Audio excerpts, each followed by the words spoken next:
अस्सलाम वालेकुम व्यूवर्स, आज हम ईएस सोलर की एक और एपिसोड के साथ मौजूद हैं। आज हम एहतशाम अमीन से क्वेश्चन करेंगे। एहतशाम अमीन, आप हमें ये बताएं कि मार्केट में सोलर इन्वर्टर्स के हवाले से बहुत ज़्यादा कन्फ्यूजन है और कस्टमर जो है वो काफ़ी इसके बारे में कॉन्शियस भी होता है और फिर मार्केट उसको बहुत ज़्यादा कंफ्यूज भी कर सकती है, जिससे उसको इन्वर्टर लेने के बाद भी ये डाउट रहता है कि जो मैंने चीज़ ली है वो अच्छी चीज़ है या नहीं। इसके बारे में गाइड। देखें, जिस तरह हमने अपने पहले एपिसोड में कवर किया था कि कस्टमर ने जब कभी सोलर सिस्टम लगवाना होता है तो उसके अंदर जो सोलर पैनल्स की सिलेक्शन है ये बहुत अहमियत का हामिल थी।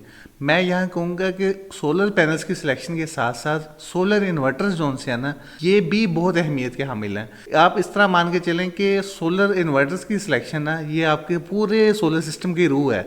इसको आप ब्रेन समझ सकते हैं कि ना, ये जो जिसने आपकी सारी चीज़ों को कंट्रोल करना होता है, ये एक सेंट्रलाइज सिस्टम का थ्रू काम करता है। अब जो सोलर इन्वर्टर्स की सिलेक्शन है ना, अगर मैं इसको डिवाइड करूँ ऑपरेशन के लिहाज से और इसकी यूटिलाइजेशन के लिहाज से, तो इसको मैं ना 4 कैटेगरीज में इसको मैं डिवाइड करूँगा। नंबर 1 आता है, इसको हम बोलते हैं ऑन ग्रिड टाइप के solar inverters. On grid type के सोलर इन्वर्टर्स आमतौर पर इस तरह के होते हैं कि जिसमें आपने ग्रीन मीटर का सुना होना है कि आप बिजली बना के वापडा को भी सेल करते हैं, एक्सेस यूनिट वापडा के साथ प्लस माइनस करते हैं। अगर किसी सोलर सिस्टम को रूह से मैं किसी को सोलर कहूँगा ना, जो कि ट्रबल फ्री और एक्चुअल सोलर है और जो बेनिफिशियल है, आपके कस्टमर की फॉरन रिटर्न ऑफ इन्वेस्टमेंट पूरी करते हैं और इसके सिस्टम में प्रॉब्लम्स कम है, तो इस टाइप के जो सोलर इन्वर्टर है ना, ऑन ग्रिड टाइप के, ये सोलर सिस्टम बहुत बेहतरीन है।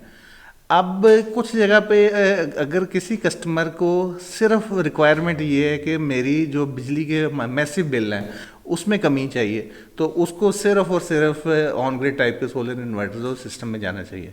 हाँ, इस सिस्टम के इन्वर्टर्स में कुछ ड्रॉबैक्स भी कह सकते हैं या उसकी लिमिटेशंस कह सकते हैं, जैसा कि इस इन्वर्टर्स के अगर आपने जितना बड़ी मर्जी सोलर से बड़ा लगा लिया, ये सोलर इन्वर्टर्स ग्रिड डिपेंडेंट होते हैं।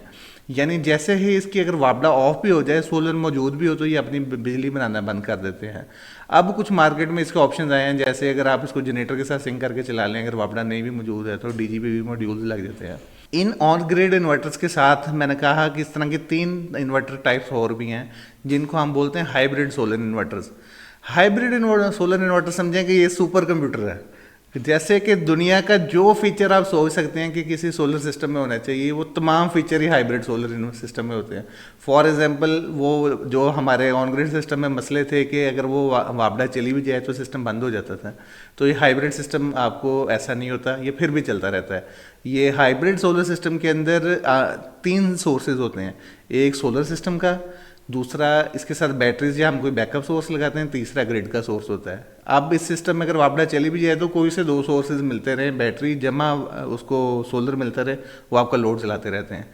ऐसे जो हमारे क्लाइंट्स हैं जो कि थोड़े लग्जरी को पसंद करते हैं, जिनका पहली प्रायोरिटी बिजली के बिल में सेविंग्स तो है, लेकिन एक स्टेप वो चाहते हैं कि यार मुझे नहीं परवाह कि मेरा जितना मर्जी बिल आए, या मुझे नहीं परवाह कि मेरा सोलर लगा है, मेरे ठंडे एसी चलने चाहिए जून जुलाई के अंदर, कि वापडा बंद भी हो जाए तो मेरी चीज़ें भी नहीं बंद होनी चाहिए।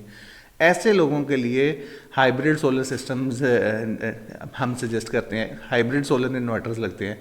अब हाइब्रिड सोलर इन्वर्टर्स के अंदर भी 2 तरह के सोलर इन्वर्टर्स आते हैं। एक को हम बोलते हैं IP21 इन्वर्टर्स और दूसरे को हम बोलते हैं IP65 इन्वर्टर्स या IP66 इन्वर्टर्स। दोनों इन्वर्टर्स की बिल्ड क्वालिटी, उसकी स्पेसिफिकेशंस, उनकी परफॉर्मेंस में बहुत फ़र्क है। IP21 यूजुअली बजटेड कैटेगरी के अंदर आते हैं, थोड़े ये प्राइस इकोनॉमिकल्स होते हैं, और जितनी सारी बात है आप गुड़ डालेंगे उतना ही मीठा है, जितनी आप उसको कम प्राइस में लेंगे उसके उतना ही मिसाइल ज़्यादा है। तो जबकि IP65 इन्वर्टर जो से हैं ये थोड़े से एक्सपेंसिव भी होते हैं, हायर एंड भी होते हैं।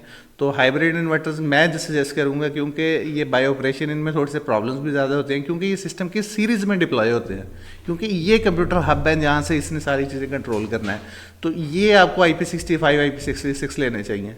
हाँ, इस इन्वर्टर से ऊपर कुछ नहीं है। अगर आप ये एक दफ़ा लगा लेते हैं तो आप ट्रबल फ्री में तो नहीं मैं कहूँगा, लेकिन जो आप कहते हैं ना कि ग्रिड अगर बंद भी हो जाए तो आप अपना पावर हाउस, पावर स्टेशन अपने घर पे लगा सकते हैं, अपनी इंडस्ट्री में लगा सकते हैं, अपने हॉस्पिटल में लगा सकते हैं, अपने शेड पे लगा सकते हैं, क्योंकि जो सबका कंट्रोल आपने खुद ले लिया है। इसके साथ आप बड़े से बड़ा बैंक लगा के उस हिसाब से सोलर लगा के सोलर बैटरीज बैंक को चार्ज करके रात में भी चला सकते हैं आप। यानी कहें कि मैंने ग्रिड बंद करना है, मैंने वापडा लेनी नहीं, अब देखें सोलर को ना लोग एक यूटिलाइजेशन से बढ़ के जो हमारे सरमायाकार लोग हैं ना, वो इसको ये समझना शुरू हो गए हैं कि इसको मैं एज ए इन्वेस्टमेंट प्लान भी लूँ।